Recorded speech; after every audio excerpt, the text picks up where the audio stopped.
Bienvenue à The Debate. Aujourd'hui, on s'attaque à un sujet brûlant, inspiré par l'ouvrage La fabrique du crétin digital.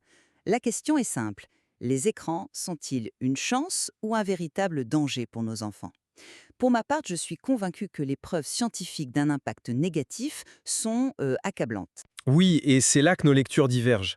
Je pense qu'on cède un peu à une forme de panique morale. On oublie souvent que le débat est saturé d'études aux méthodologies, disons, fragiles. C'est-à-dire, On ne fait pas toujours la différence entre passer 1 heure sur un jeu de stratégie et 4 heures à scroller sur les réseaux sociaux. Et surtout, on a tendance à faire un tri très sélectif dans les données. Vous savez, ce qu'on appelle le cherry picking. On ne choisit que les études alarmistes en ignorant celles qui montreraient potentiellement des bénéfices. je comprends la prudence sur la méthodologie, mais on ne peut pas tout balayer comme ça. Prenons un exemple très concret. Le sommeil. Là, on ne parle pas d'une simple corrélation. On connaît le mécanisme, c'est une véritable réaction en chaîne. La lumière bleue des écrans perturbe la production de mélatonine, c'est de la biologie. Et le manque de sommeil qui en résulte affecte directement la mémoire, la concentration en classe, et donc, forcément, les notes finissent par en pâtir. D'accord.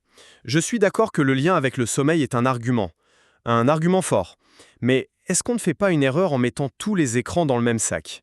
Est-ce qu'un documentaire sur Arte, regardé en famille, a vraiment le même impact qu'un jeu vidéo frénétique ou que 2 heures de TikTok juste avant de dormir? Condamner les écrans en bloc, c'est une simplification qui nous empêche de voir le vrai problème, la qualité du contenu. Alors là, je ne vous suis pas. Parce que même avec un contenu qu'on dit éducatif, on se heurte à un phénomène très bien connu des chercheurs, le déficit vidéo. En clair, un tout petit apprendra toujours moins bien les mots ou les concepts depuis une tablette que pendant un échange direct avec un adulte.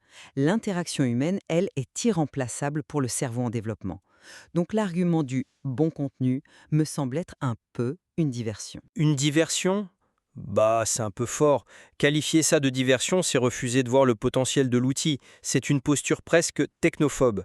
Le véritable enjeu, ce n'est pas de bannir les écrans, mais d'apprendre à s'en servir. Regardez les jeux d'action à corps. Certaines études, parfois financées pour obtenir des crédits d'impôt, ont mis en avant une amélioration de l'attention visuelle. Mais on a oublié de dire que ce gain ne se transfère pas à l'attention en classe.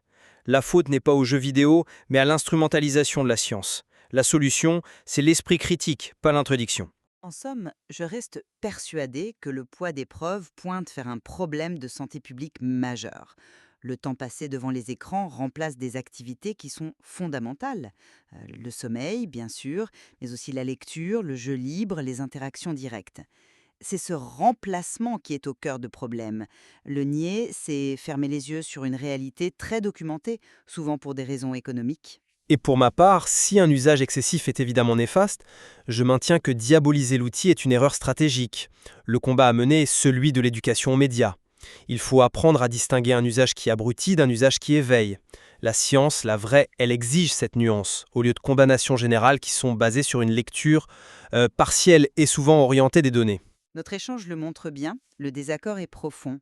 D'un côté, on a la thèse d'un environnement numérique globalement toxique pour un cerveau en développement. Et de l'autre, la vision d'un outil dont les effets, bons ou mauvais, dépendent entièrement du contenu et du contexte. Exactement. Le matériel source nous invite finalement à réfléchir à la façon dont la science est utilisée et, parfois, il faut le dire, déformée dans le débat public.